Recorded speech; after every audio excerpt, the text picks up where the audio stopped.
I think it's big. I mean, it's got to be that genuine juice, that genuine energy. You know, we started this search 19 days ago, and we set out to find an outstanding leader, a brilliant coach, and someone who could lead our entire organization together. And we went into it with an open mind and met in person with 10 really impressive candidates across 8 different cities, all in 11 days. And we thoroughly enjoyed learning about these candidates and their vision for our football team. And for that, you know, I want to thank each and every one of them. You know, from the start of the interview process, Nathaniel impressed us with his intelligence, his innovation, and his strong leadership qualities. You know, we met with Nathaniel. The initial interview was in Green Bay. He blew us away. You know, it was 4.5 hours about everything. And when he walks in the room, he lights it up. We followed that up with a second interview. We brought him to Denver on Monday and visited for 9 to 10 hours. And then I followed that up the next day with a one-on-one Zoom session with Nathaniel for probably 2.5 hours. So I think he's probably sick of talking to me. He's sick of the process. But at least he got to have a great meal at Los Dos Patrios, which really kind of sealed the deal. When we did a lot of background, we do a lot of background on all the candidates, and the word that kind of resonated, other than his football acumen, was connection. And Nathaniel has a unique ability to connect with everyone he touches. He has a proven track record of developing younger players, working with quarterbacks, and helping great players become even better. But it was his vision in all 3 phases of our football team that really separated himself with the rest of the group. He's the son of a very successful college, an NFL coach. He grew up around football. He's all about ball. He's a student of the game. He's a unique competitor who's all about winning. But he's different than any coach I've really been around. He has a lot of other interests. He's all about family. Any communication you have with Nathaniel, it's about his family. It was very refreshing. He's about cultivating relationships. He's big into the arts, helping others, volunteering in the community, which is why I think he connects with so many different types of people. And with that, it's my pleasure to introduce the 18th head coach in Denver Broncos history, Nathaniel Hackett.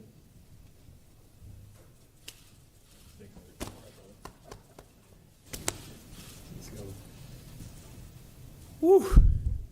How's everybody doing today? And welcome to Breakin Broncos. I am your host, Dan Westine. That was our GM, George Payton, introducing the, as he stated, 18th head coach in Denver Broncos history, something I think all fans should be rejoicing in Broncos country this week. We are going to be going into a deep dive into this head coach. Got my guy Dylan Miles here with me. As always, it's always about your Denver Broncos. Like I said, all about the coaching hire, everything that's going around to it. We're going to be talking about Nathaniel Hackett, what he means to this team, what he's going to bring to this team, how it's going to change the culture, the coverage, the offensive and defensive X's and O's, and of course, the elephant in the room. Does this mean anything when it comes to Aaron Rodgers? So please stay tuned. We have a great show for you today. That is just the first of the tidbits that we have from you from Nathaniel Hackett's introductory press conference. We're going to be sprinkling those into the show today to give you a little something extra. So before we go ahead and get really into this, Dylan, what are your thoughts on this hiring? How excited are you? How apprehensive? All those good things. I'm happy and excited because this is our guy. But out of all the candidates that they interviewed, this is the guy we wanted. Personally, I would have loved some Brian Dabo, but he's going to do great in New York. But no, I'm excited. Yes. Nathaniel Hackett, great offensive mind. Obviously, we've seen what he can do with Aaron Rodgers and the Packers down there in Green Bay. But I don't think a lot of people really know that man took Blake Bortles. Blake Bortles, of all people, to an AFC championship where they almost won. But that's why I'm excited. This man can develop quarterbacks. He can develop a new offense. That's what's exciting. Brand new offense. We're not going to have the same old Shermer, Scangarello offensive system. We're going to see something brand new, which is potentially going to be potentially exciting to see us get a juggernaut offense once again. Yeah, he brings so much juice. But the thing that I think people don't talk about enough is that Nathaniel Hackett is not just an offensive guy. Yeah. This man played linebacker in college at UC Davis. You know, as we'll see later, he's not going to claim that he was the greatest, but that's where he started. He's also coached special teams, and then he made his hay on the offensive side. So this is not a one-dimensional coach like Broncos country has dealt with essentially since Mike Shanahan left. It's always been one guy that specializes on one side of the ball, and then they end up going and getting coordinators that either suck, like Pat Shermer, or get poached, like Gary Kubiak. Mm-hmm. So the biggest thing that I'm excited about is that this Broncos team is going to get a coach that is going to allow the offense to grow with him. He's got a 4-year contract. George Paton has 5 years left on his deal. These guys are joined at the hip. So Paton is going to do everything he can to make Nathaniel succeed and look good as a hire. And Nathaniel's going to want to do everything he can to prove George Paton right, that he made the right move with going for the third straight time, a first-time head coach. But the thing I want to point out is this isn't like Vance Joseph or Vic Fangio, because again, he's not a specialist and he has a long track record, kind of like Fangio. Fangio had like 40 years in the league as a coordinator. Hackett doesn't quite have that amount of experience, but he does have much more than Vance Joseph. And again, no specialization. This guy, as you will see through the clips that we are going to show, is going to change the culture in so many ways. And I really cannot wait until next season to where we can get into that. So as we're speaking of what changes Nathaniel Hackett can bring to Dove Valley when it comes to culture and when it comes to coverage-wise, and when I say coverage, I mean media coverage.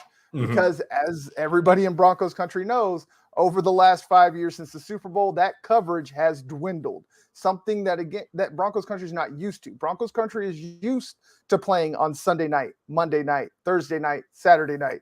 This year, they got one Monday night game, one Thursday night game. They didn't get a Monday night game.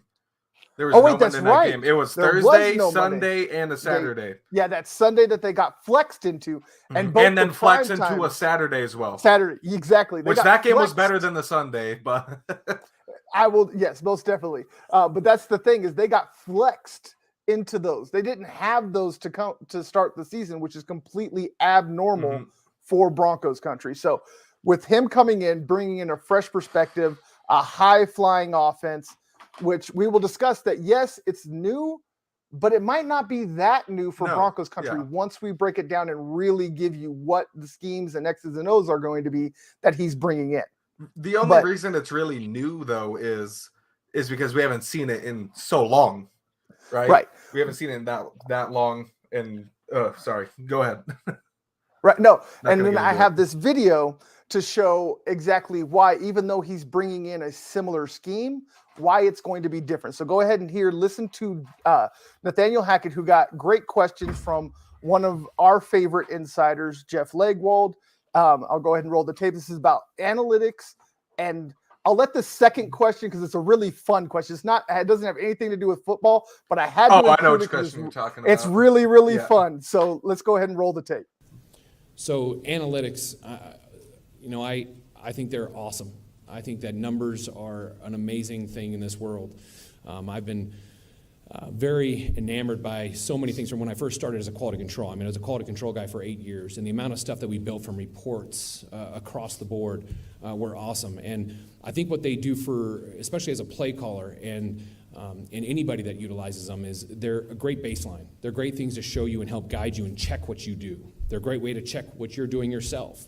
So I think there's so many different ways that you can utilize them. When you look at game day, there's so many things that can help guide you to make the best decision, because for anybody that's out on that field, every decision, it's very quick. And I think that the more that you have the analytical data to help you make a better decision, it's going to help the whole team.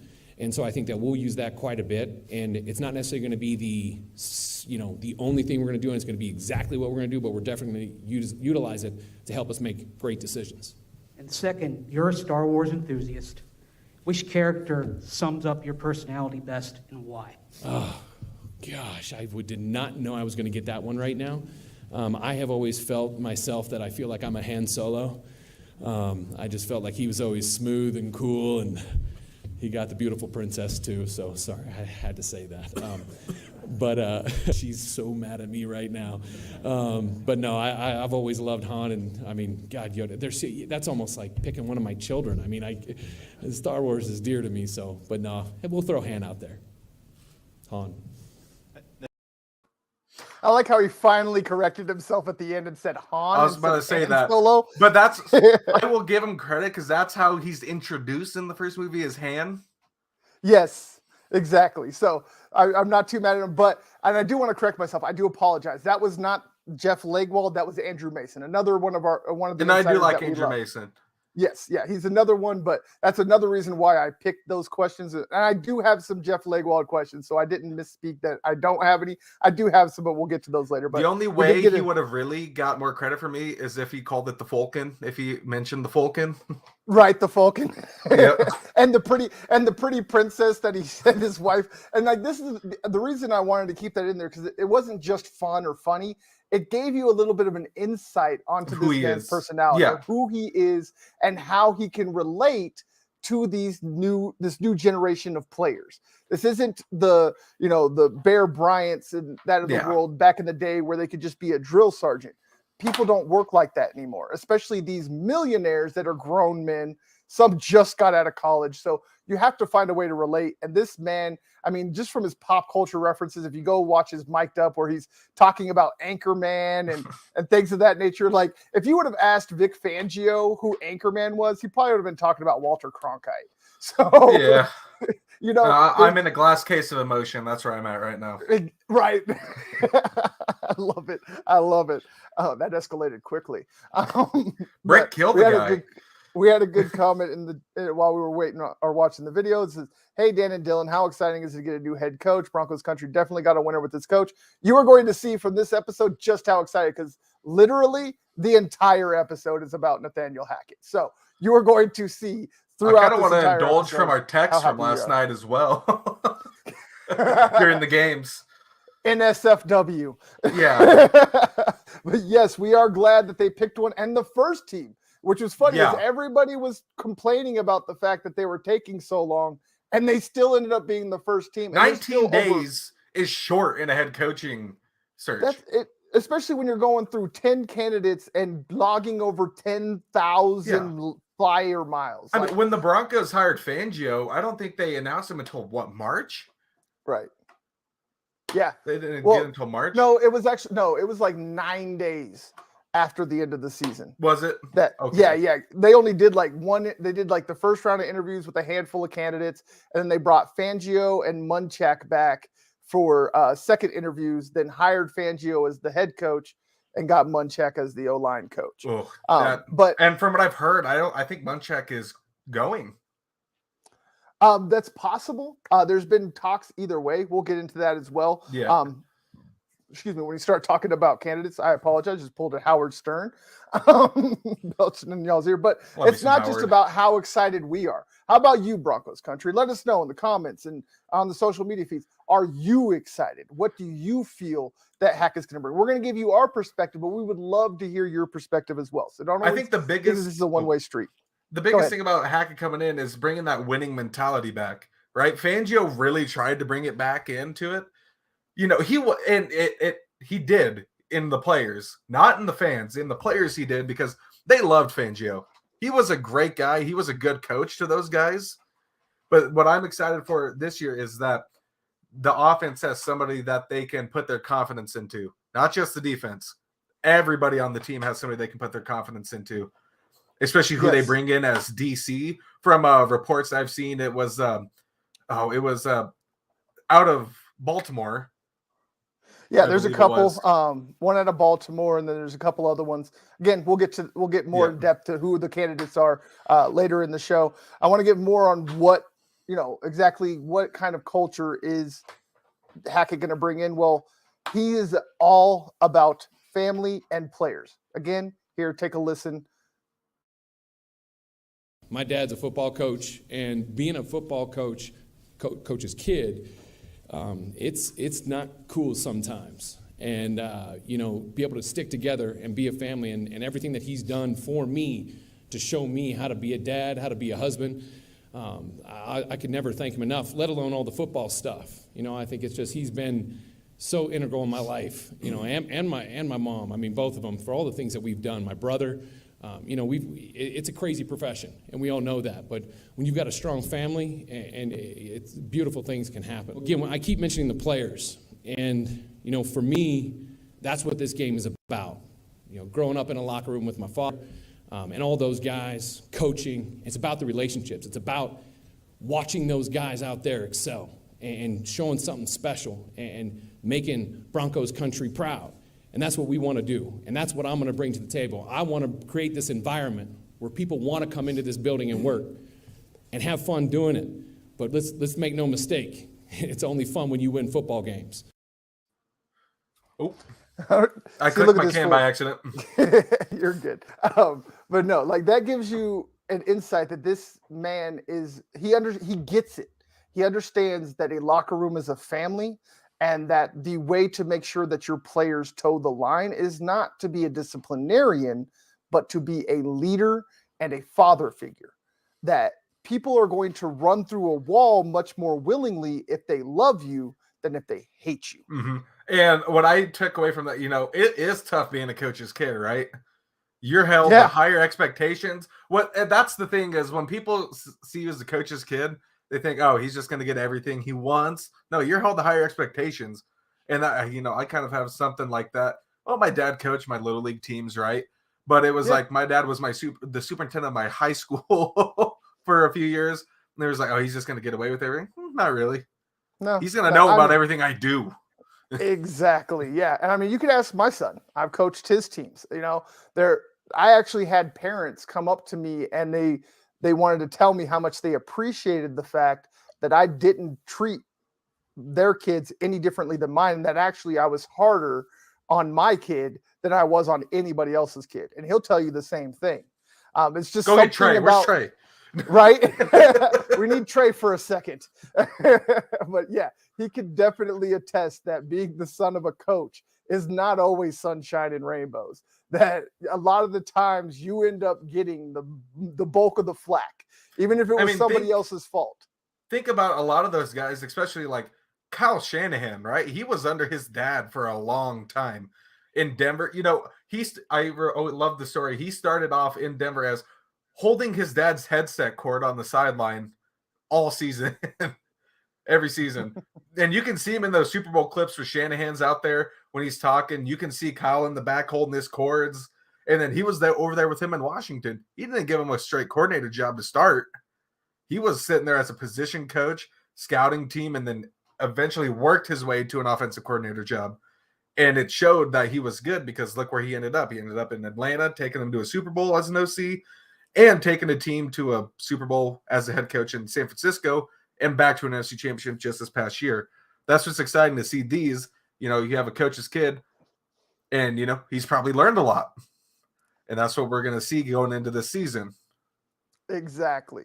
And great comment. It's only fun when football games are won. Coach said it for everyone to know that Broncos are playing to win this year. Yes, 1,000%. I'm glad that you pointed out that part of the quote, because that is the part of the quote I want to hit home. I want everybody to hear. I know it's an introductory press conference, and it's really hard to lose an introductory press conference because everybody's in that. Unless you're Vance phase. Joseph. Right, yeah, he kind of failed, but that's having the time of his life. That poor man, that poor man that never made it back on TV after that. Oh, dude. I know. Actually, what's funny is I just got out of a class where they were talking about, like, we were focusing on stand-ups and sideline reporting and stuff like, and they used him as an example of what not to do. I felt so bad. I'm like, this poor man. They showed us that when I started. At CMS. Yes, they showed it there. I remember watching that live. I remember watching that live because I was working. I was working at the theater in town, and I had the game on my phone, the opening game, and I saw that, and I was just like, "Oh my god!" I know. I felt so. I was just like, my skin was crawling for the poor man, because I'm just like, I can only imagine how it would be to clam up on your first national TV spot on ESPN on Monday night. Okay, everybody in the world is watching, and this poor man just locked up. Well, and the funniest part about it, for you, those of you that have not seen the video, is that when he's saying Vance Joseph is having the time of his life, Vance Joseph has this scowl on, like somebody just took his lunch money. Like, he looks so angry while this guy's saying, look at him. He's having the time of his life. He said it like 3 times. I know. It was great. I think that's the only thing he said. Last thing I want to say, that's like one of 3 phrases he said, and he said it 3 times. Yes, exactly. He just had it on loop. That's why I'm glad I'm calling the games. I do want to point out Trey was an absolutely great sport. When I was coaching his teams, we had an absolute blast together, and I can't wait until COVID gets itself together, so that way we can do that again, because I really enjoyed coaching. Are you like a butter maker out there? What's that? You like butter maker out there, Bad News Bears? Oh. You out there killing beers in the dugout? No, I'm not that bad. No. I'm killing Gatorades. I kill Gatorades in the dugout. Don't make it sound like I'm the dude. I know, I'm just messing. I watched Bad News Bears the other night. It was on TV. I had to throw that in there. Yeah, MLB Network, probably. I think I watched it on there the other day. I watched part of it. I love it. God, the original, that movie. Not the Keanu Reeves. The Keanu Reeves is okay, but yeah, the original. Oh, if I'm thinking new Bad News Bears, I like the of remakes. The one with Billy Bob Thornton's great too. I don't hate it. Yeah, it's pretty good. But yes, I have every intention to bring back Coach Dan. It's just, again, Corona's in the way. Bring me out there, bro. I got Aaron Rodgers would be an asset for the Broncos. I can see the Broncos winning if he is added to the team. Yes, that's one thing. Like, despite my personal feelings, I have said this in every avenue. Aaron Rodgers would make this team better. Aaron Rodgers and Devontae Adams would make almost any team better. But you got to understand, how much of your future are you mortgaging for a couple of years with an almost 40 quarterback? Mm-hmm. And when I was sitting there, that's mine. Talking to my mom about A-Rod, she doesn't like him because of all the stuff. You know, the stuff. Oh yeah, the things. Probably for the same reasons that I don't like. But I was telling my mom, it was like it's like what my dad told me. It was like when you had what I just forget. I always blank his name. Bill Romanowski. Yes, it's like a Bill Romanowski type of thing, because he was a POS. Man was spitting at people's faces, ending man's careers in practice. But it was like one of those things where if he's on your team, you're not going to hate him. That's your guy. You love him. Yeah. Broncos country they hated him as a Raider, and then they loved him as a 49er. And a 49er, yeah. But loved him as a Bronco. Because he helped you win. Exactly. And that's going to be that's what, if the A-Rod thing does go through, that's what I'm thinking is what it's going to be like. It's like, sure, you're going to have those personal things against him, but he's going to be there to win. He's playing to win. It's not like he's playing there to put your organization into the dirt. When he was on Pat McAfee's show, that's one of my favorite segments as of like the past few years when he's been on. And when he was talking just this past week about after the end of the season, he was talking about how he's like, he wanted to go off on top. He wanted the Peyton Manning, John Elway treatment. Those are the only two quarterbacks he ever mentioned. And then I was like, okay, that's interesting. He didn't mention or I can't think of anybody else, but he didn't mention anybody else. And then this past week, when you heard the rumors throughout the locker room about Devontae and A-Rod talking about Denver, nobody else. It was just Denver. And then the Hackett signing, you go, I'm putting the pieces together right now. This could be possible. But from what he said on Pat McAfee's show, was we might not see a decision until the end of February. Right. Yeah. So it's nowhere near close. But going back to like the number one thing that I've heard from people with their apprehension of Hackett is that he is a first-time head coach. Well, I think Hackett did a very good job in his introductory press conference of allaying those fears. So again, I'm going to let the tape roll, and Hackett will tell you about his thoughts of being a first-time head coach. Yeah, I mean, 8 years, there's so much respect, and a lot of people say, what do quality control guys do? And it's everything. I mean, they do everything. I mean, they're the ones behind the scenes that are crunching the numbers, grinding, probably longer than anybody. And so much respect for that position. I always tell coaches, I did it for so long, I would never ask them to do anything that I wouldn't do myself or haven't done. And I think that during that process, when you're in that position for so long, I mean, it's grueling, it's hard, and you get to find out how much you really love this game and how much you're willing to put in, and it gives you a confidence that is unwavering, because if you can grind like that, do the things and try to find unique ways to make things more efficient, and I think it really tests you. And I think I'm glad that I went through all those tests, and I'm glad that I did it for as long as I did, and was very lucky to get that opportunity. But I think, you always have ups and downs like any career. But I think that in the end, this is something that I've always loved. It's in my blood. It's something that I'm just so happy that I've gotten to this spot here with all of y'all. I like that, what he said there. I wouldn't ask my players to do anything that I wouldn't do. And that's the signs of a good head coach. That's Shanahan. Ooh, excuse me. You're all right. A little bit of phlegm. You're okay. I burped, so. It was like that's like, when I look back, it's like a Kubiak, Shanahan, Belichick type of thing. I think Belichick said the same thing. He would not ask his players to do anything that he wouldn't do, and it shows. That's what shows. That's why I'm excited. That's what you're going to see things changing in Dove Valley. The mentality of winning and the mentality of trust. The mentality of winning wasn't much on the side of Fangio, of the side of trust. That was the big part about Fangio.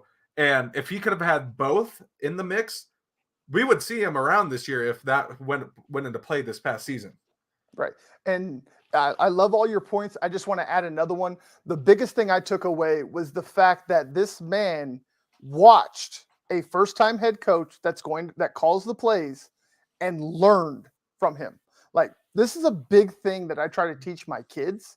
So I'll bring it to y'all too, is that you don't have to just learn from your own mistakes. You can learn from others' mistakes. Exactly. And this is what this man is saying. He's saying that I pay attention to what's going on around me. And when I see what works, I add it. When I see what doesn't work, I cut it out. So that was my biggest takeaway from that, is that the man he knows how it works. He knows how it doesn't work, so he can put the best practices forward, even though he is just a first-time head coach. And real quick, Miss Bird Gang, I appreciate y'all. Y'all make sure, go to The Answers 42 and subscribe as well. Bird Gang Sports Media Network. Are we back on? As we are part of? Yes, we are. Okay. Yes, we are. You can see a little BG and SM right up there in the corner. We are back with that. Was just a 1-week hiccup due to some technical difficulties. And you forgot your phone. Yeah, and I forgot my phone, so I couldn't get the code. So yeah, all those good things. But yes, we are with them. We are going nowhere. But make sure you give our guys some love. Hit them up with a like and a subscribe, as well as us. And Nika says she loves the Saints, the Packers, and her sister says she likes the Broncos. So we are assuming Nika just likes football. We'll just leave it at that. But the Saints? No, I'm joking. I like the Saints too. Yeah. Yep, and you see the wifey agrees. That is Dan's motto. Don't just learn from your mistakes, learn from others' mistakes too. You are 100% right. I did too. When sure, I was coaching 9 through 15-year-olds, 3 different separate groups. But as that's what Right. I took it from my head coach of baseball, who I wasn't a fan of at all. And I learned from his mostly bad things to the little good things and took that into my own account of coaching with it. And that's the best you can do with bad Oh, coaching, yeah. honestly. And I love Detrell's idea because it's my idea. This is where my heart lies. I like the young QB to save the cap, use that cap room to add to the holes, just like Peyton did last year. He filled up the holes. That way, when the draft came, it was best player available. And That is the I'm best way. trusting him when it comes to the draft, especially after last Oh, year. You know, Draft that free agency, man, I don't care. I'm trusting the man with everything. I Even the might head have some coaching trust now. issues because after his introductory press conference last year, I trusted the man completely with my life. I was sitting there like, the way he was speaking, I'm like, I'm gonna trust you. I like you. I'm just gonna trust you. Yep, And then- exactly. And then as soon as draft came around, okay, I'm like, all right, okay. And then season came around, you saw those players go out there, Javante, Pat Surtain. We stand for Surtain. Yes, oh we my stand for gosh. and That's when 1,000%. I was sold on him after the draft and in free agency. But after seeing those guys play this season, all of Peyton's picks were the reasons why they were winning. Yes. And so on that note, while we're talking about things that, might give some people apprehension with Hackett and stuff, is a lot of people, they hear that he was a quality control coach and they just don't have any clue what that is. So again, we are going to let Hackett explain to you exactly what that is. Yeah, I mean, 8 years, there's so much respect, and a lot of people say, what do quality control guys do? And it's everything. I mean, they do everything. I mean, they're the ones behind the scenes that are crunching the numbers, grinding, probably longer than anybody. And so much respect for that position. I always tell coaches, I did it for so long, I would never ask them to do anything that I wouldn't do myself or haven't done. And I think that during that process, when you're in that position for so long, I mean, it's grueling, it's hard, and you get to find out how much you really love this game and how much you're willing to put in, and it gives you a confidence that is unwavering, because if you can grind like that, do the things and try to find unique ways to make things more efficient, and I think it really tests you. And I think I'm glad that I went through all those tests, and I'm glad that I did it for as long as I did, and was very lucky to get that opportunity. But I think, you always have ups and downs like any career. But I think that in the end, this is something that I've always loved. It's in my blood. It's something that I'm just so happy that I've gotten to this spot here with all of y'all. I got back He's in time. back just in time. We just came back. But yes, so there you go. That is what a quality control coach is. And because of that, I wanted to bring that up because a lot of people have been talking about the fact that the Broncos don't have really many quality control coaches and they don't have a passing game coordinator. And these are positions that are being floated as potential being created and brought into Dove Valley, which is a huge thing.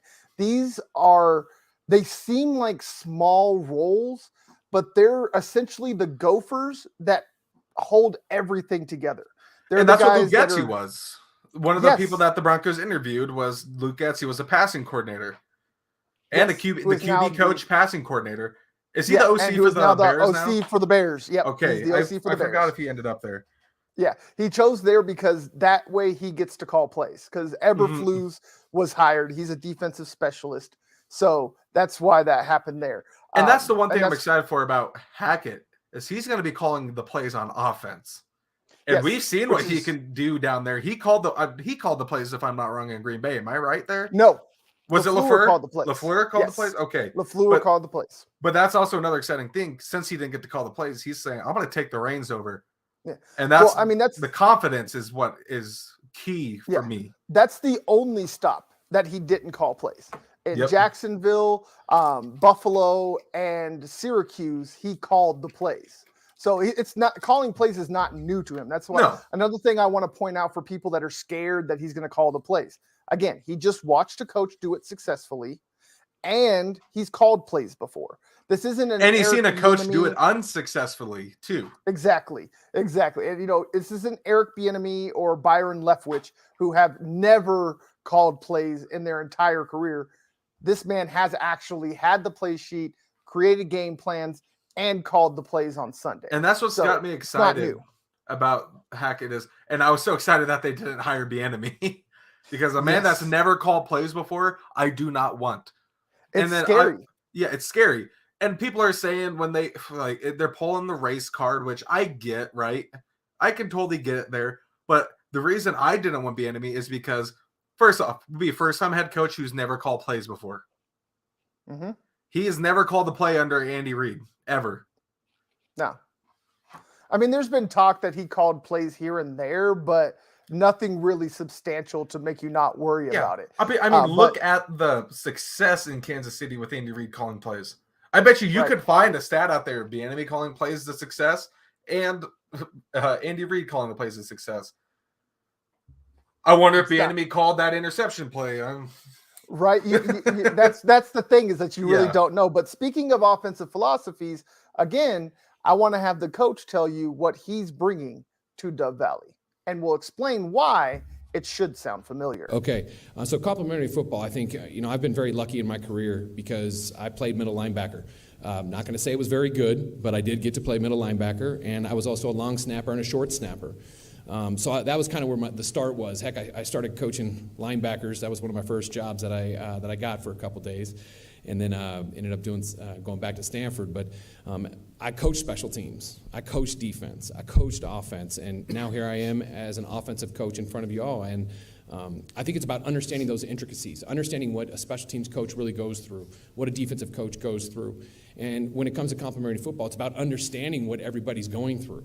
And I think that's when we talk about that, is understanding that, hey, offense, in my opinion, it controls the tempo of the game. It controls how aggressive you are, how you ball control, whether you want to take shots, whether you want to run the ball. So I think it's about being able to maneuver that to be able to protect anybody else on the field, because it's about the team. The whole thing's about the team. Whatever we can do to take advantage of the players, that what they do the best, and be able to execute and win the game as a team. So it might not be a lot of offense, it might be more defense, but we have to just work together and understand how those things all link. And I think that's just something that, from my background, understanding all those different worlds, it's really helped me over time. And then from a standpoint of how the offense is, I think first and foremost, any offense that you have, it has to be maneuverable and it has to be adjustable for whoever you have on your team, because it's about finding out what your guys do the best and being able to do that over and over again and taking advantage of their skill sets. So you want to have enough that you can do so many different things and adjust, because, heck, there's injuries. There's nothing you can do about that in football. That's just how it is. And so you have to be able to, like I said, maneuver that. But I think the starting point is outside zone. Outside zone on offense is what you want to do, and you want to base that off a play pass. You want to make the defense cover the entire field. And you want to take shots down the field. Let's all face it, that's what the people in the stands love. They love those bombs down the field. I remember watching John Elway throw the ball down the field to McCaffrey on all those boot fakes. That was unbelievable. This is really where this system kind of evolved from and was created. And so you're always looking for that. And then mixing in that West Coast principle of the drop-back game. So that's how we'll kind of go about it. That's kind of a quick summary. So many fun things to talk about with the offense. Man, that's some good stuff there. And I took a screenshot of that resume during the press conference a couple days ago. Mm-hmm. It's a very impressive resume, right? It really is. Really impressive. But the thing I want to point out is what should sound familiar to you all. Outside zone, West Coast offense. Why should that sound familiar to Broncos country? Because that is what Mike Shanahan ran, and that is what Kyle Shanahan runs. It's really it shouldn't be called West Coast offense. Outside zone, it should just be called Shanahan playbook. It really goes all the way back to Bill Walsh.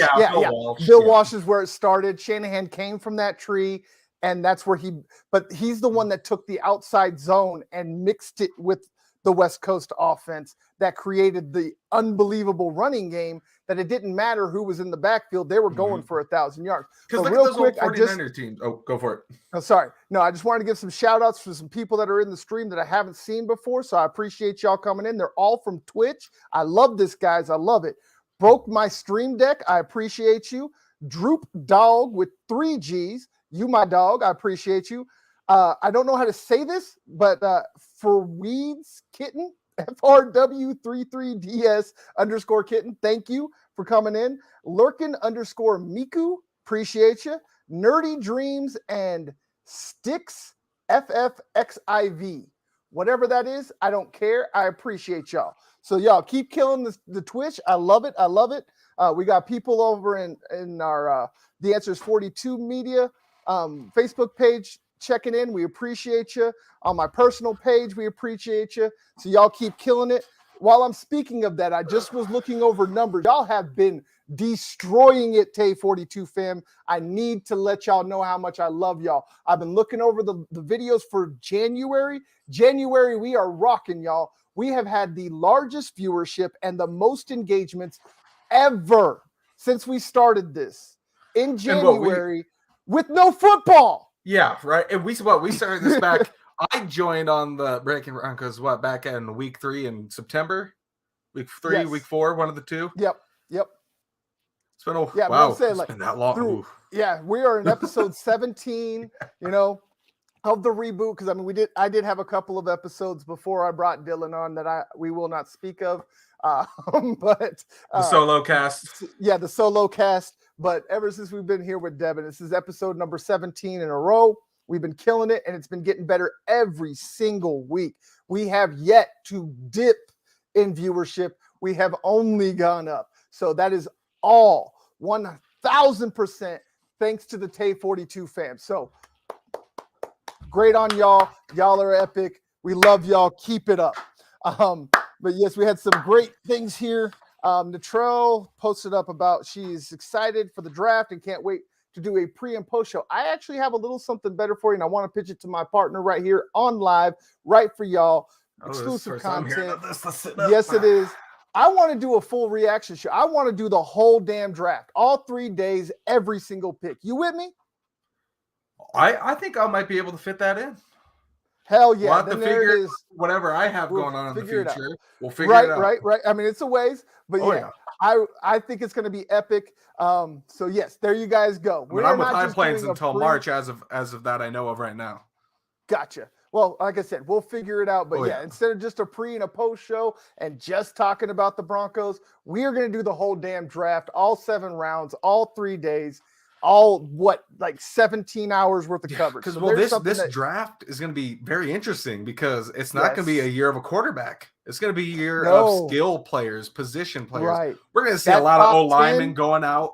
We're going to see a lot of receivers, running backs, defensive linemen, pass rush, corners, linebackers. And the defense is stacked in this draft. I want that D lineman. I forgot the kid's name from Georgia, that D lineman, that defensive tack. I forgot his name that had the strip stack in the beginning of the Natty game that got called back.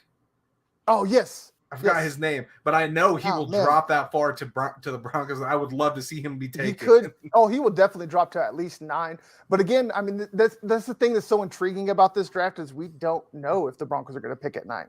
No. They might not pick for the first 2 days of the draft, depending upon the trades and things that might happen. But again, I go right. A-Rod, Russell Wilson. Jimmy G. I'm joking. That's a joke. Please. That's a joke. I know you're joking, but there are some people in Broncos country that are really trying to get people. That man ruined Deebo Samuel's year, dude. He carried that team. Oh my God. Deebo Samuel carried that team. How do you not give it to Deebo Samuel in the last 12 and a half minutes? Bro, that man didn't touch it once in the last 12 and a half minutes. If he had it on that pass that was dropped that lost him the game, if Deebo would have caught that and took it. Yes, draft is going to be epic. But that's the one where you wish you could have got Deebo in the draft. Yes. But I'm so happy with our picks. But before we get too far into the draft, because again, we got all times of time, and I promise y'all, we are going to give y'all all the NFL draft coverage y'all could want as the offseason progresses. So we'll leave those for those. Quick. This was it has not too far, but it was back on in his interview. He's like, trust goes both ways, right? Trust goes both ways. And that's what I'm excited for because, it's really going to be on the vets trust that are going to put their trust into him, right? These younger guys, they can easily put their trust in. But if the vets are going to be there, like, listen, Nate, like, I want to name 3 defensive vets right there. Shelby Harris, Justin Simmons, and, well, I can't say Kareem Jackson because it's contract year. But if he does come back, it is a Kareem Jackson. The 3 vets on the D. If those 3 can place their trust into Hackett, you're going to see the rest of that team go out there. The team leaders place trust in Hackett, the rest of the team's going to follow along. That's exactly how it should work. You're 1,000% correct, and every one of your points is right on point. Because that's how it was with Shanahan. When Shanahan came in, Johnny trusted him right away. Yep. Yeah, I mean, it's all about getting the veterans to buy in, because once you can get them to buy in, everyone else falls in line. And there's not a lot of bets on the offense. That's exactly what Hackett. Well, I mean, there's still some that you got Garrett Bowles and stuff like. And speaking of Garrett Bowles, Timmy P. This is the whole offensive philosophy that we're talking about should really be exciting for you because of your guy Garrett Bowles and our guy Dalton Reisner. I mean, I like Garrett Bowles. You got more affinity for him than I like Garrett Bowles, especially the way he's turned his career around. Didn't have the perfect year this year compared to last season, but it wasn't as bad as his first three.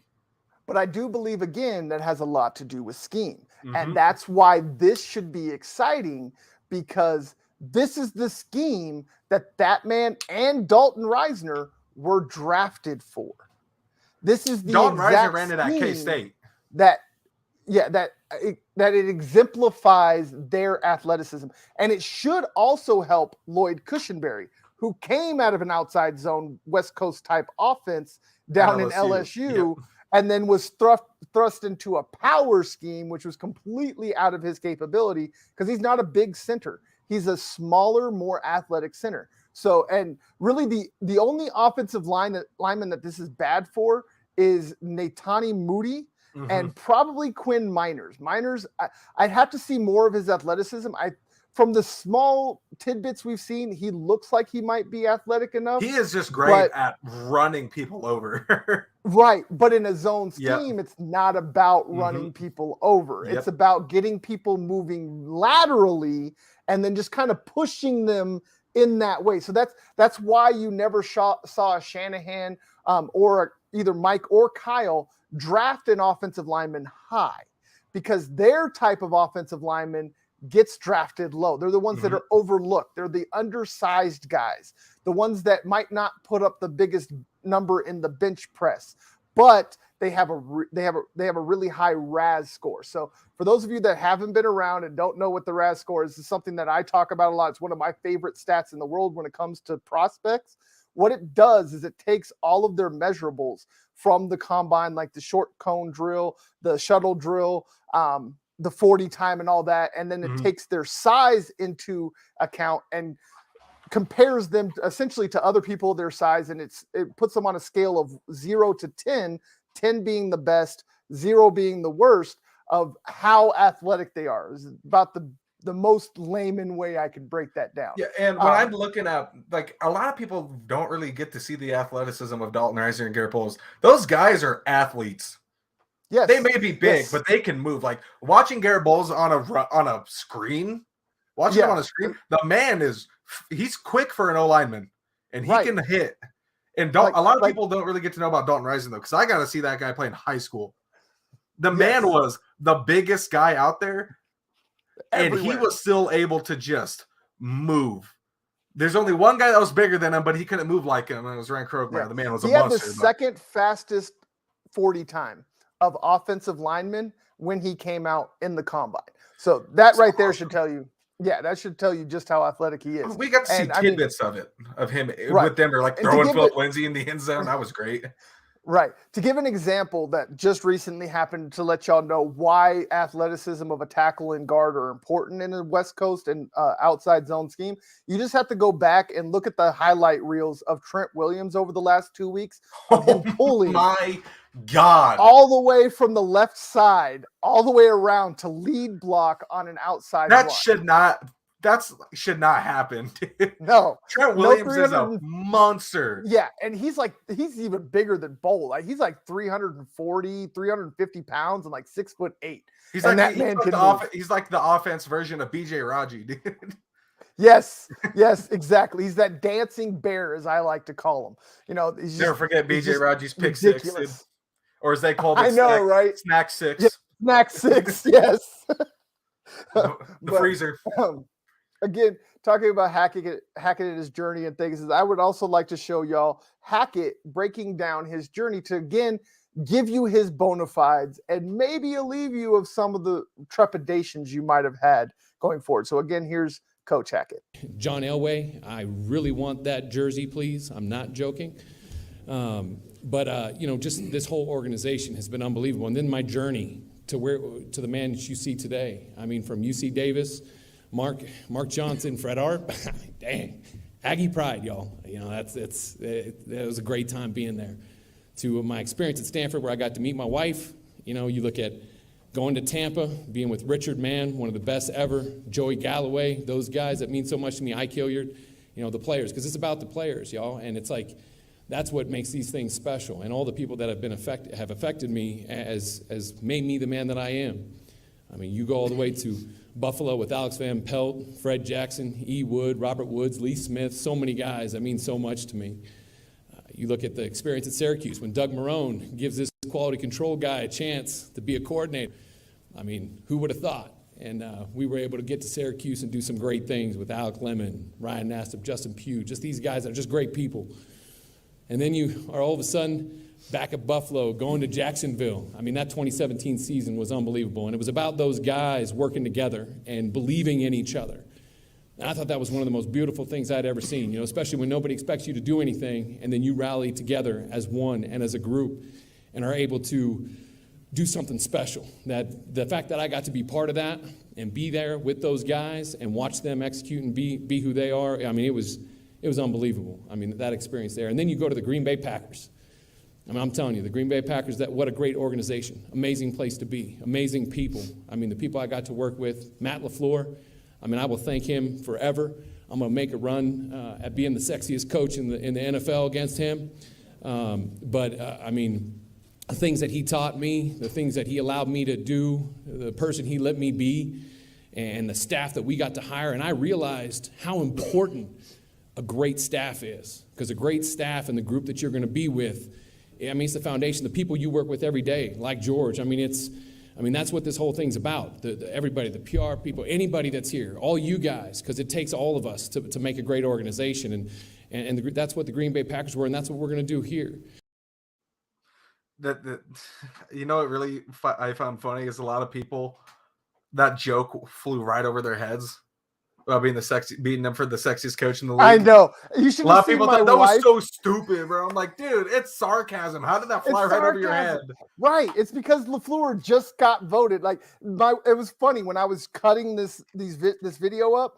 When that came on, my wife was in the room with me, and that came on, and she just kind of takes a double take. I'm like, it's just a joke because LaFleur just got voted as the sexiest coach in the NFL. So he was just kind of taking a little fun jab at his buddy, Matt LaFleur. That's all that was. I can't believe that flew over people's heads. But no, that's a lot of another good points. They really thought he was serious. Yeah, a lot of another good points there is the nice thing about Hackett, right? When you look at John Elway's past coaches, defense, right? But those were his guys because, that's all the tape he watched was defense. He never watched any offense. But when you get a neutral guy like George Paton who can find the right, not just defense, offense, the right guy, the right person is awesome. And it shows in that speech. But I also find it funny that some of the greatest, it's really helps to be a coach in the NFL if you're a father, I think. They're just like your kids. They're just a bunch of big kids. Yeah. I agree. I think it's a lot of the thought. I've never really thought about that before, actually. Yeah. Now that I think it really does kind of give you a leg up. You get a chance to see what's hip, what's trending through your kids. So that way once you realize how to connect with your kid, then you automatically realize how to connect with the kids in the locker room. So yeah, it's like Saban said that he's because he's dealing with kids, right? Those are kids going into college. And he's like, obviously those are kids going to college, but in the NFL, they're just big kids. And they're just playing football. Right. Yeah, it was just speaking about the sexy coach. That's not something done by the NFL. Just to be clear, it looks like a little confusion there. That was done by I think it was Forbes. Time magazine, the sexiest man alive. Yeah. They did a version of that with the coaches, and they ranked the coaches from the sexiest never forget to the least sexiest. Never forget. It's a man that we will never speak of, but I just had to bring this up. John Gruden was in the top 15 of the sexiest man magazine. Well, when you look at this pool of coaches, Yeah. I mean, the funny thing is to bring up Fangio was dead last, by the way, which means that he was uglier than Belichick, Bruce Arians, and the rest. I get Bruce Arians, but Belichick?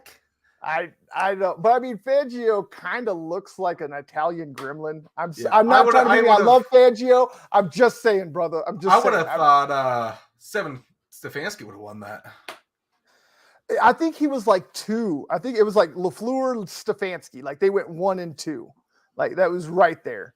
But yeah, I remember because like I watched Tom Grossi. Right, because I watched Tom Grossi, and those that have ever watched Grossi, they know he's a huge Packers fan. And so, like, his thing since LaFleur got hired was that he was the sexiest coach in the league. And then finally, he was like, "I'm vindicated." He did like a whole video on being vindicated for calling LaFleur the sexiest coach in the league. It was pretty funny, but that's why I ain't ducking the man. He is pretty attractive. I'll say it. Hey man, he's a pretty dude. I don't care. You know, you ain't got. I like how he keeps the 5 o'clock shadow beard, doesn't grow it out. There you go. I'll leave that up, and y'all can question what my sexuality is right there. How about that? Both, no, both, right? I swing both ways. I'm a switch hitter. What can I say? No, just but no. Getting back to coaches and away from the sexiness. Speaking of, as much as we love to talk about it. Right. Speaking of X's and O's, we've talked about what kind of schemes. Well, who's going to implement those schemes, right? Mm-hmm. So who are the offensive coaching or offensive coordinator and defensive coordinator candidates that we know of? Right now, it seems to be that there's going to be a bit of an inexperienced staff. For offensive coordinator, the first 3 candidates have been either blocked or went somewhere else. Luke Getsy was rumored. He, as we stated earlier, went to the Bears as their offensive coordinator where he can call plays, because in Denver, he would not call plays. Mm-hmm. Then there was was it Stefanski, the offensive line coach for the Packers. He was blocked and then promoted to the offensive coordinator with the Packers. The Packers also blocked the Broncos from interviewing their tight ends coach. So he's not going to be it. They just interviewed the Chargers tight end coach, Koger. Oh shoot, who was the other guy? It's leaving my head. I got to pull it up here. You know, what was it, Koger? How do you say it? I think it's Koger. It's Koger, the tight ends coach of the Chargers. Koger, yeah, I think that's right. You know, that wouldn't be a bad choice, right? Bring in a first-time, if you're going to bring in a first-time head coach who was an offensive coordinator, bring in a first-time offensive coordinator. Let him learn, right? You know, he's not going to be calling plays, but let him learn. Let him drop his own schemes. Why are people worried about who the OC is? They're have an OC as a head coach. Exactly. The play caller's the head coach. And that's why I love the fact that they got Nathaniel. Because again, unlike if you would have got a Dan Quinn and say he went out and somehow miraculously got Kyle Shanahan to allow him to take McDaniels as his offensive coordinator. Or get the Rams OC somehow. Right. But what I'm saying, why I bring up Dan Quinn is very specifically because if he gets McDaniels, how many years is it before he's off to be a head coach? Yep. Well, with Nathaniel Hackett as the play caller, you never lose your play caller. Now, if he goes and gets a defensive coordinator, that's great. You might lose him, but again, you can replace him. Maybe not be the greatest replacement, but again, if you have a great offense, the defense can, lag behind a little bit, as we've seen with both the Bengals and the Rams riding their offenses and a former Broncos team the year they lost to the Seahawks in Super Bowl 48. That defense was bad, ladies and gentlemen. That defense was atrociously bad. It was not good at all. That was just a career year from Peyton Manning and a Hall of Fame quarterback doing his thing. And then the next year you bring in DeMarcus Ware, TJ Ward, Aqib Talib, and then you start to build things, and then finally Super Bowl 50 year 2015, it came together, and that's kind of like what we're seeing here with the Broncos offense as of now. Broncos always did not have the greatest defenses before Peyton came in. And then once the Super Bowl 50 defense was great, now the offense is bad. We're kind of going on a loop. It's kind of like the same thing with the defense. We're finally putting the pieces together for the offense. We've seen shines of hope, and now we're going to try and see that accumulate into this season and possibly next season. Right, most definitely. Real quick shout out again. Just saw another person I haven't seen before. Dinah Terra, Twitch. Appreciate you for coming in and checking us out. As always, we love new people. Please keep coming and tell your friends. But sorry, just got the other name that I couldn't think of. It was just reported Zach Azani might be in the running for offensive coordinator as well. Yeah, because they had two other coaches blocked. So now it's essentially down to Koger or Azani. Where's Azani at again? Zach Azani, he's the Broncos wide receiver coach for the last couple of years. Oh, okay. That's what that name's super familiar to me. I'm like, why do I know that name so well? So out of those two, I say keep the guy in house. I mean, I do like Koger, what he did in LA with the tight ends. Cause I mean, he had Jared Cook, who's ancient at this point, go off and be second in the team in receptions, yards, touchdowns. And then got hurt last night. Oh, jeez, it's ridiculous. The fact they won that game is amazing. So yeah, really out of those two, I'm going to say just stick with Azani. Keep it, he has a rapport with the wide receivers, and you can keep him. You can give him both the passing game coordinator role as well as OC and wide receivers coach. Because he nailed 3 and 1. The wide receivers love him. Right. Courts praised him. Timmy P. Jerry has. Every one of the receivers absolutely loves Zach Azani. So why not? We might not have a Jerry Jeudy this season if things go the way it sounds.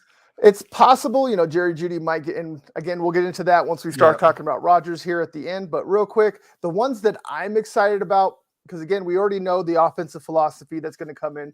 A lot of consternation was made. Well, whoever you hire, what is that going to change on the defense that was actually the strength of the team? Another reason why I love Hackett's hire is that unlike Dan Quinn, who would bring in a completely different defensive scheme that would cause the Broncos to essentially gut the defensive roster and rebuild from scratch. There's almost nobody on that defense that would be conducive to Dan Quinn's defense. So with Hackett coming in, all of these possibilities of defensive coordinator candidates are going to bring that same defense. They are all understudies of Vic Fangio or 3-4 attack style match zone defenses. Those candidates are Jairo Avero. I hope I said that right. I've heard it say. I think you did say it like that. I think it is right.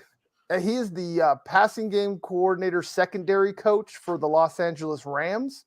I know it's a weird title to have both of those, but he actually played with Nathaniel Hackett at UC Davis. So you can see the obvious connection there. They've been they were roommates in college. They've been best friends ever since.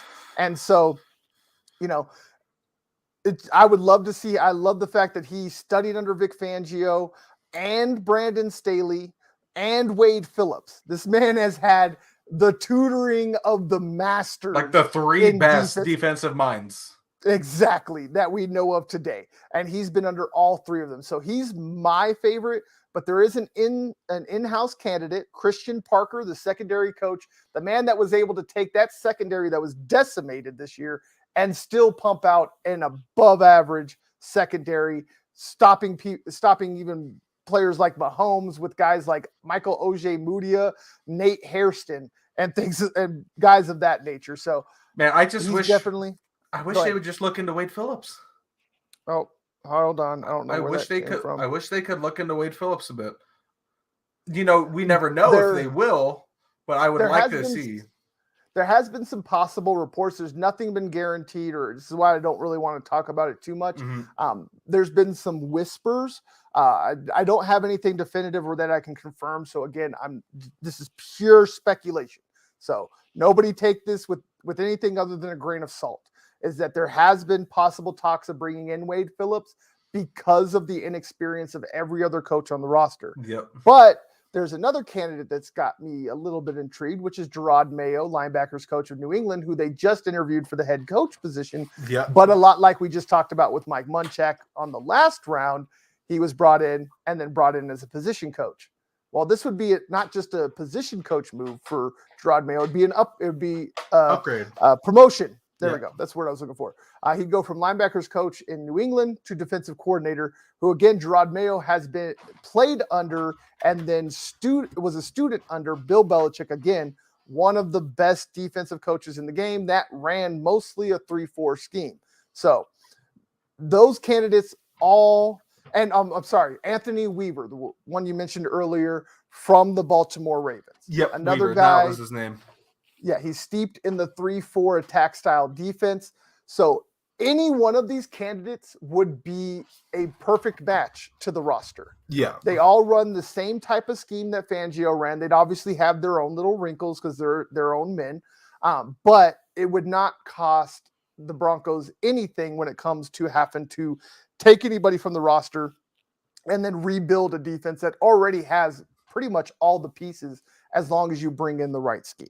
Mm-hmm. So that's why we're excited. This is just to really give you everything of why we are so excited to have Nathaniel Hackett, because not only is he going to bring a fresh perspective, but he is going to bring tried and true methods that have worked at not only every stop he's been at, but essentially every stop that these philosophies have been implemented.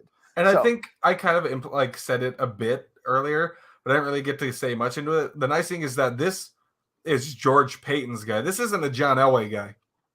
This is all 1000%. George Payton. Yes. And it's nice because he did not interfere at all. And he promised he wouldn't when he stepped down, and he's holding to his word. He's keeping his word. It's what I said earlier. These two guys are attached at the hip. They gave Hackett a 4-year contract. Payton now has 5 years left on the 6-year deal he signed last year. We might be looking more to 5 if he keeps it up. Yeah. I mean, if these guys do what we believe and hope they will do, this should be a GM coaching pairing on the level of what you've seen in New England, of what you've seen in Baltimore, with Ozzie Newsome and John Harbaugh. And isn't it Belichick's GM? He is now, but he started out with, was it Polian or Pioli or whatever his name is? The guy that's in Houston now.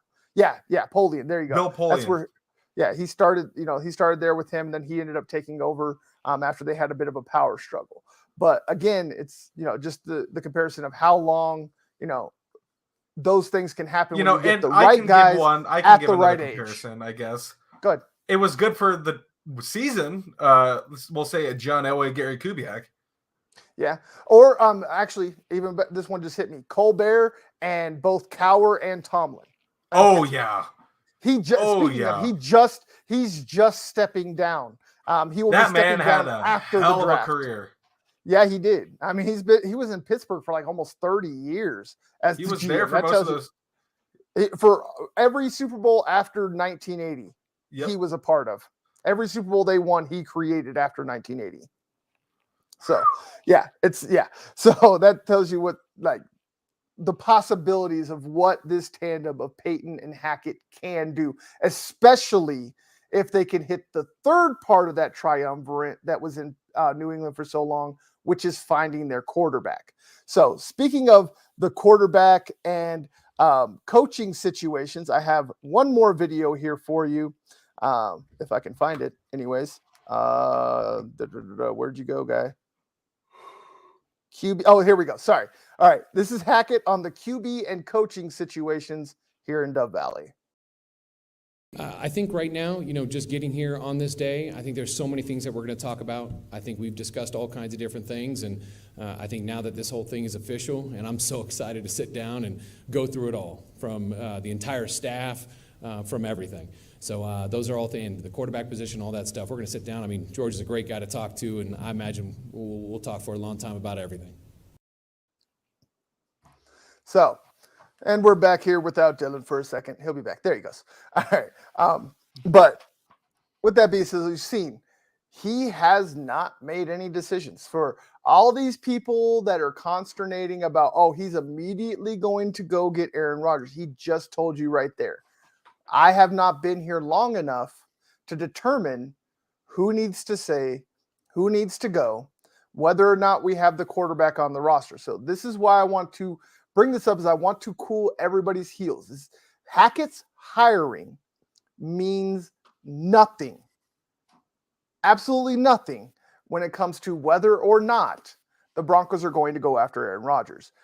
The absolute abject stupidity of hiring a coach with the hope that he might bring a quarterback with him is absolutely asinine. It played no factor. No, none whatsoever. If I had any inkling that Peyton hired Hackett simply because he thinks it'll get him Rodgers, I would be done. I would be calling Peyton an idiot. I would never trust him again. That's how egregious that thought process is, to think that George Payton would be that ignorant to think that the best plan is to hope. And the fact that he spent 10 hours on his second interview with him in the Valley shows you that it wasn't all about Aaron Rodgers. Sure, it's like now after the hire, it's like, I mean, if we could get him, great. Right. It's like, if you can get him, that's great. But that's not the plan. Exactly. Yeah. That's exactly what I'm saying, man. It's if they get him, that's icing on the cake. Yeah. The reason Peyton hired Hackett was because Hackett was the best man for the job in his opinion. And his opinion is the only one that matters. And we've seen hints out there, it's like a presser from back in November of him praising Hackett, of Rodgers praising Hackett, where he's saying, he's a great guy. He should have had a head coaching job years ago. Long time and saying the reason people thought he got hired for Aaron Rodgers was because he said in that Aaron Rodgers said in the press conference, he goes, I hope he goes somewhere, but not before. Hopefully he goes somewhere before I go there. Right. The only thing that this move makes easier would be a possible transition of Rodgers from Green Bay to Denver. That's it. That's the only difference, is that it's a little bit easier if he came to Denver with Nathaniel Hackett than if he came to Denver with, say, a Dan Quinn or a Kevin O'Connell or really any of the other candidates. That's why it's just lazy dot connecting of dots that aren't there. If Aaron Rodgers was a free agent right now, it would be so much different. Oh, yeah, exactly. And this is the thing that I try to jump on people for. Like, one of the guys that I've jumped on a lot is from 104.35, James Marilat. Because we've talked about him quite a bit. Yes. This jerk off has done nothing but just say, this is literally his tweets, Aaron Rodgers is coming. It just makes too much sense. That's it.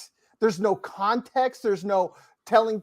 He acts like Rodgers is a free agent and that the Broncos can just decide that they want him. Like, it's like indication. Go ahead. It's like you said, if Aaron Rodgers comes in, it's icing on the cake, right? And what cherry on top is? A Devontae Adams free agency. Right. But again, for everybody that wants to see that, and then their thing is, they have salary cap space and they have okay. So explain to me how you keep the young talent and the cap space after you make a trade for two of the best players in the entire NFL. Please explain to me how you keep both, because you got to get rid of at least one, if not both. Yep. Because you got to re-sign Devontae Adams, who's not going to take a haircut deal. If he's not going to take a haircut in Green Bay, why the hell would he in Denver? Yeah. Even if we get Rodgers, why would he take it? Because if he was going to take a discount to stay with Rodgers, why wouldn't they just do it in Green Bay? Y'all's logic does not work. Devontae Adams will not take a franchise tag. He said it. No, no player wants a franchise tag. No, it's no guarantee. Yes, you get a guarantee of like a high amount for 1 year, but they want the long-term guarantee. They want guarantees over multiple years, not just one very large guarantee over 1 year. Like the fact that take it spread out. Like the fact that the Broncos were able to re-sign Tim Patrick and Cortland Sutton in a year is insane. You're losing people because of it. Exactly. Like, we're not going to see Kareem Jackson come back this year unless he takes another pay cut and decides to come back another year, which isn't out of the wind. Yeah, I bet you he would.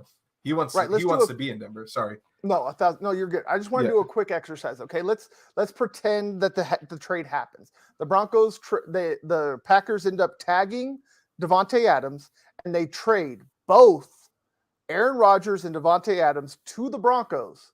Okay, what would that take? Let me break it down. Number one, you're trading for two guys that together are going to make about $50 million against the cap in just the first year. How much cap room does the Broncos have? Currently, they have $46 million. You can't take on $50 million of salary if you only got $46 million. Yep. So what do you have to do? You have to offset those contracts, because not only do you have to make up that extra $4 million, but you also need at least $7 million to $8 million for signing your draft class. And you also need you're going to need free agents, because not only are you trading for all of that cap hit, you're also going to be giving up young talent, because there's no way that Green Bay is just going to take draft picks that aren't guaranteed. They're lottery picks. You never know what you're going to get, especially if you have a GM like Gutekunst, who isn't the greatest in the world. So you don't know who you're going to get. So they're going to want proven young talent back. And you also have to offset that money. So and you for know what all that you means? thinking that the Rodgers are going to the Broncos are going to get Rodgers, Adams, Sutton, Judy, and Patrick, you're out of your mind, and you need to stop talking about football, because you have absolutely no goddamn idea what you're talking about. The thing, because there's no way. I've talked about the trade with you, and we talked about it off show and on show, is the trade to get Rodgers is going to be at least 2 first rounds, a second, couple seconds, and at least a third with Jerry Judy. At least 3 first rounders. Yeah, 3 ones. Yeah, 3 ones to a start. second and a third at least. That's At least. Yes. And a So Jerry that means- Judy. Right. And then you throw in Devontae Adams. So now you're going to have to give up a Cortland Sutton, because you can't pay Adams and Nope. Sutton. You And you're could. gonna give up Jerry- It's either a Cortland Sutton or a Timmy P. One of the two. Well, actually, when you look at the numbers, it's going to have to be Cortland Sutton, Yeah. because of how you can't have 2 wide receivers making almost either close to or over $20 million a year. That's what I was you saying. Like, can't you're do getting it. one of them's gone. Yeah, and it has to be Sutton. And if you're the Packers, who do you choose? Judy or Patrick or Hamler? I'm taking Judy. He's younger. yeah. He's on a smaller contract. You get more cap relief. So there's 2 of your wide receivers gone, Sutton and Judy. We ain't done yet. That's 3 ones, a 2, a 3. 2 of your best offensive players on an offense that was absolutely abysmal. All right, so you're going to give up those 2 guys. They're also going to want probably a young offensive lineman. So either Dalton Reisner or Natani Moody are gone. Keep in mind, this is with Still- both. This is not just Aaron Rodgers. This is both. this is for Adam. This Yeah. is for Adams and Rodgers. Okay, so we've got 2 wide receivers, an offensive lineman, and we're still not done. Yes, we are going this. This is how much you're going to need. Then they're probably also going to want some defensive pieces, and they really need some secondary. So I'm not going to tell you that they're going to get Pat Surtain. That's not going to happen. No. Surtain's off the table. Pat Surtain. OJ Mudia. Yeah, Pat Surtain and Justin Simmons will not be included. Yeah, they'll be off the table. Yeah. Those are 2 of the guys that you can guarantee aren't going anywhere. But you could also lose a Baron Browning, a linebacker that everybody really loved, Or He's Jonathan young. Cooper. Yeah, Jonathan Cooper. I don't know if he'd be enough. I mean, you could probably put him in as a throwaway, like maybe give them both of those guys, and they'd probably be happy. So that's what you're looking at. And this is at minimum to get these 2 guys. That's 3-1. And then actually with Adams, you're probably going to have to throw in some more. You're going to have to throw in another first round pick. So that's 4 first rounders. You're going to have to throw in probably a third on top of that. So that's 4 first rounders, a second rounder, 2 third rounders, 2 wide receivers, an offensive lineman, a defensive lineman, and a cornerback. That's how big of a deal that you would need to get both of those guys. But let's So go tell back. me- If it's just A-Rod, we've talked about this. If it's just A-Rod, you're throwing 3 to 2 first rounders, one of the 2 for Aaron Rodgers. Yes. If it's just Aaron Rodgers, I would say just Aaron minimum's Rodgers. 2. Minimum's 2 if minimum's it's just 2, A-Rod. but most likely 3 because Most likely 3 and a second and a third. You're giving up Yes. at least 4 picks. and a Jerry Judy or some And a other Jerry young Jeudy. talent, And and you're not probably giving- Drew Lock. Which is deal. I mean, expected. Yeah, deal. Yeah. Yeah. I mean, yeah. And that's the best deal you could get for just an Aaron Yeah. Rodgers. and that's my problem is you're giving up your best assets for the next 3 years for maybe 3 to 4 years of a quarterback. If I'm going to give up that much, I'm going to get a Russell Wilson. Yep. Because then I'm going to have at least 6 to 8 years of top tier quarterback play. I know Because what year is he in right now? He is 31 years old. He'll be 32 Because his soon. first season was the 2012 season, I believe. Yes, I believe. Let's see, Russell. 2012, 2013. That was his first season, if I'm not wrong. He is 33 years old. I apologize. I was off by a little bit. He was drafted late. Yeah. Well, he actually got drafted by the Rockies, went and played baseball for a couple years. Out of college, he got drafted by the Rockies, went and played baseball for a couple years, found out he couldn't hit a curve, and unlike Tebow, didn't keep trying to hit the curve, so he went back to college, went to Wisconsin because he still had some football eligibility, and then came back out. So yeah, he was a little bit older of a rookie, but I mean, still he's. But the man can still move. Yeah, and I mean, at 33 years old, with today's quarterbacks, that's at least 6 more years. And that's so you're getting at least twice as long. Yeah, we're gonna get prime years. Russ. Yes, where he's gotten. It's like everybody talked about with Tom Brady, Peyton Manning. As they got older, they got better. Russell Wilson has too. I know he had an off year with an absolutely horrible offense. And then the thumb injuries him didn't help. Yeah, the injuries, everything else. So as much as y'all want to consternate that Russ fell off, shut up. Just please shut up. Tom Brady's still in his prime. Dude, Tom Brady's just starting his prime right now. I don't know what you're talking about. Right. It's going to be his first year in prime. Dude, Speaking of Tom Brady, I was going to say, how great is it going to be? I was going to say, how baller of a move if he comes back. Somebody leaked his retirement, and he's like, yes, nah, screw that. I'm going to come back and just wins the Super Bowl. That's my thing. Like, I can't wait to see whether or not Adam Schefter gets retired because of this crap. Bro, he should not be. After the crap he pulled season and this season, yes, he should not have a job. No, and I mean it's not even. I mean it's been multiple things. Like I put it on Twitter. It's like we told y'all when the Aaron Rodgers situation happened last year before the draft to be careful of this man. Then you saw it in October of 2021 when the whole scandal came out when we were talking about John Gruden. Well, a lot of people skimmed over the fact that Adam Schefter was in those emails. And one of those emails that he sent was the fact that he sent to the GM of the Redskins at the time an email with a story before he published it with the title, Mr. Editor.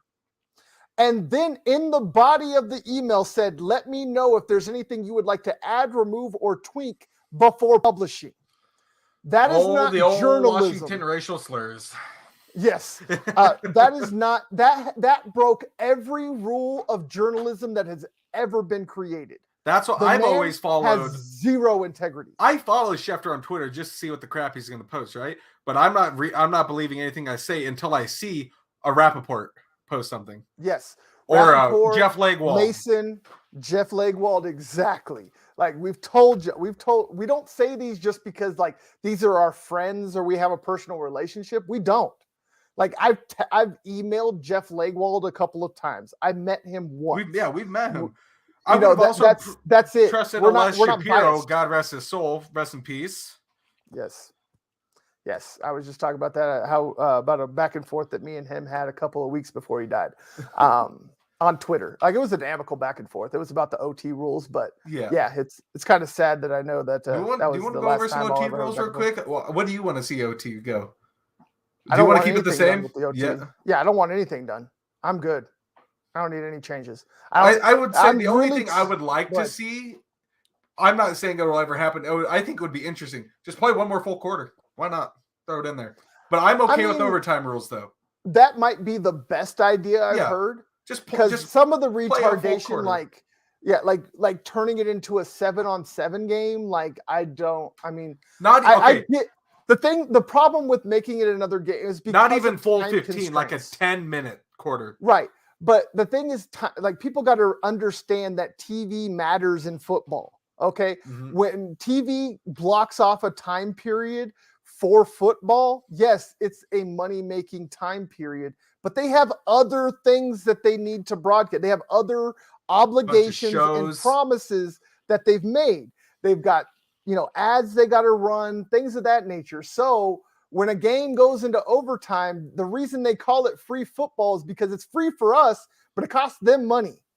Every moment that a game goes over, it costs them money on shows that they can't run. And it completely Let's just move screws football up over their to schedule. Twitch, Hulu, whatever, every other live streaming service. Save so Right. much time, and you make double the money probably. Because half the people aren't buying cable anymore or buying these packages. People the problem are buying is the money in networks. TV is just too big right now. It's not big enough. Now, once things switch and streaming services have the money and pull, and that they're TV on the channels do, rise. They're closer than ever. Exactly. You see that there's live TV and live sports on Hulu and YouTube Amazon TV. Prime, YouTube TV. My Even cable company. Twitch. My cable companies, what I use DirecTV Stream. That's how I get Altitude. I use That's Dish, literally- dude. Dish is awful. We need to get rid of it. I've heard stories, but I don't have a dish. I have DirecTV Stream. So it's literally a streaming service, but it has regular cable channels. Like I said, and it's the only one that provides Altitude. So I can watch my You Nuggets and lucky my bastard. apps.